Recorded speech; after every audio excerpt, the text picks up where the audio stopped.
Fala, retado! Tudo bom com você? Meu nome é Enio Marques e esse é o De Tudo Um Pouco, o seu canal de curiosidades aleatórias. É no mês de junho, tempo de celebrações típicas e festejos juninos, que nos lembramos da cultura do Nordeste, que se entrelaça com a imagem emblemática do cangaço. Francisco Pereira Dantas, mais conhecido como Chico Pereira, foi um cangaceiro que se destacou em um tempo de violência e confrontos.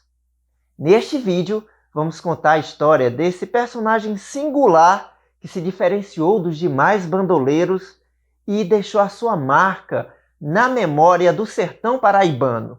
Mas antes, quero deixar claro que aqui é um resumo muito superficial sobre a vida de Chico Pereira. Se você quiser se debruçar mais sobre o assunto, vou deixar no comentário fixado alguns links para que você possa conhecer a saga desse ilustre cangaceiro. Dito isso, deixa aí o seu joinha, se inscreva no canal e se liga aí.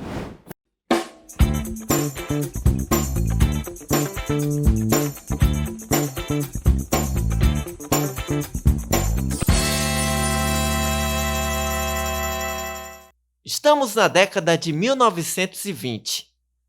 Essa é Sousa, cidade do interior da Paraíba, onde os dinossauros fizeram morada. Sousa, nessa época, se grafava com Z.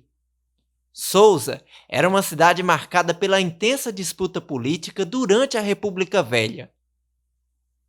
De um lado, os Bacuraus, comandados por Otávio Mariz e João Rocha.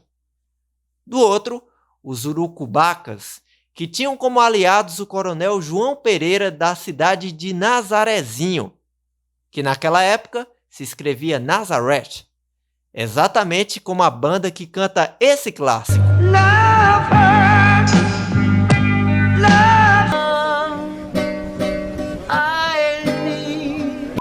Na República Velha, as práticas de mandonismo local eram comuns. Os principais chefes latifundiários, também conhecidos como coronéis, exerciam influências na política local para garantir a sua permanência no poder através do voto de cabresto. No meio do caminho entre Sousa e Nazaré, um importante projeto de açudagem se tornou o ponto central da disputa entre os grupos da região. A construção da barragem do açude de São Gonçalo pela Inspetoria Federal de Obras contra a Seca. As terras pertencentes ao coronel João Ferreira Rocha dos Bacuraus foram transformadas em açude, dando origem à Vila de São Gonçalo. Isso atraiu muitos operários para trabalharem na obra. Agora, pensa aqui comigo. Se tem trabalhadores, eles precisam consumir. E se precisam consumir, alguém precisa vender para ganhar, dinheiro! Logo, João Ferreira Rocha dos Bacuraus pensou: rapaz, pensando aqui, se o governo desapropriou minhas terras, nada mais justo que eu vender os alimentos para os trabalhadores que estão lá. Afinal, as terras eram minhas, por que é que eu não posso ganhar um cascalho com ela, né não?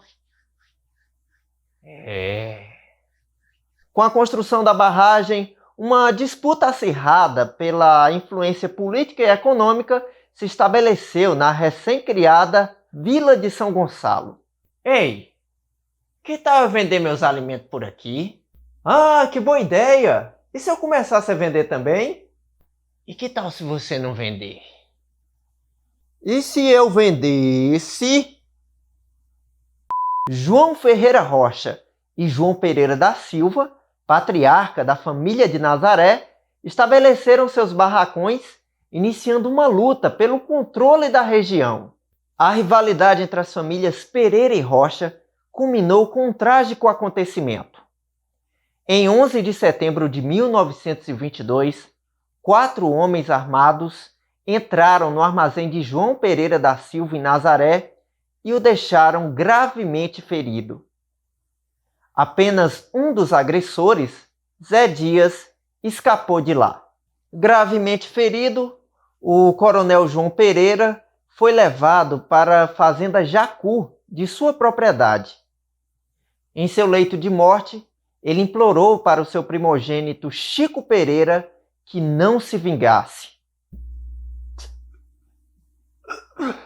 Meu filho,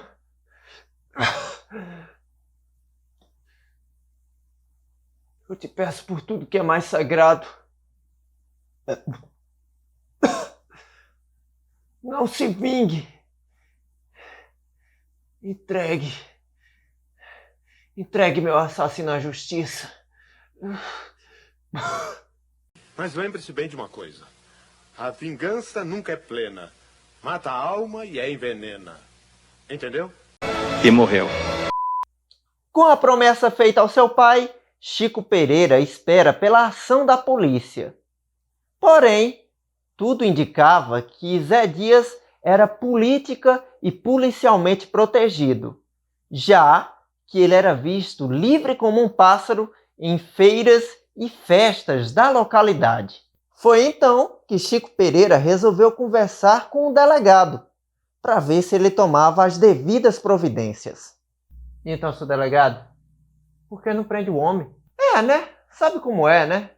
Eu entendo a sua frustração, mas infelizmente estamos sofrendo uma grave falta de efetivo policial. E os recursos também estão extremamente escassos. Fora que a gente está tendo muita ocorrência ultimamente.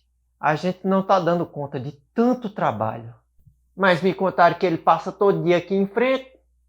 Ih, rapaz, ele passa aqui em frente, é? Então, é porque eu tenho uma miopia braba, sabe? Eu nunca vi não ele passar aqui não. Já que vocês estão em dificuldade, não poderia dar autorização para que eu possa prender o assassino de meu pai? Autorização? Claro. Vá, pode ir, prenda ele, vá. Pode deixar comigo. Com permissão da polícia, Chico Pereira começa a montar uma estratégia para prender Zé Dias.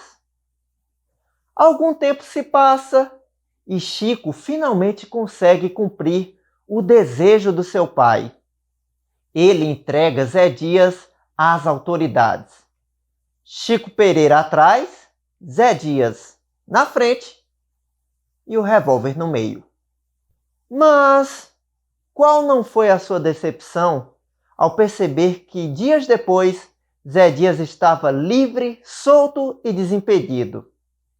E para piorar a situação, o povo em Nazaré clamava por vingança. Ô, vingança demorada da moléstia, né? Fosse meu pai, não deixava por isso não, viu? Vote, ô caba frouxo, parece que usa saia. Cabe então a Chico Pereira cumprir a lei do sertão. Vingança sim. Dias depois, Zé Dias foi encontrado morto, no meio da estrada, estendido no chão. Só ele e a morte, e ninguém mais por testemunha. Por não ter visto a justiça sendo praticada como deveria, Chico Pereira deixa de ser um comerciante próspero e rico e entra para a clandestinidade. Ele se torna um cangaceiro, considerado um fora da lei pelas autoridades, que só tem a lhe oferecer uma dura perseguição. E agora, vamos para algumas curiosidades sobre Chico Pereira? Chico Pereira não utilizava as vestes tradicionais do cangaço, como o chapéu de abas dobradas na testa e o gibão. Inspirado em histórias em quadrinhos do faroeste americano, ele preferiu utilizar lenço no pescoço, chapéu de abas abertas, cartucheiras e calças culotte. Chico Pereira contraiu matrimônio por procuração com a dona Jardelina Nóbrega, em cerimônia ocorrida em Pombal, e com ela teve 3 filhos. Entre eles, o padre Francisco Pereira da Nóbrega, que escreveu o livro Vingança Não, título esse que seria a última frase pronunciada pelo seu avô João Pereira quando de seu assassinato. Essa publicação hoje só se encontra em sebos.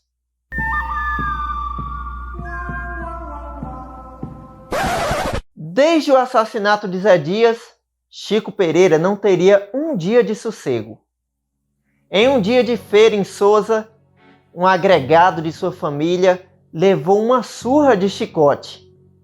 E em resposta a essa grave afronta, Chico Pereira foi atrás de um cangaceiro muito temido na época para arquitetar uma vingança que ia ficar na história.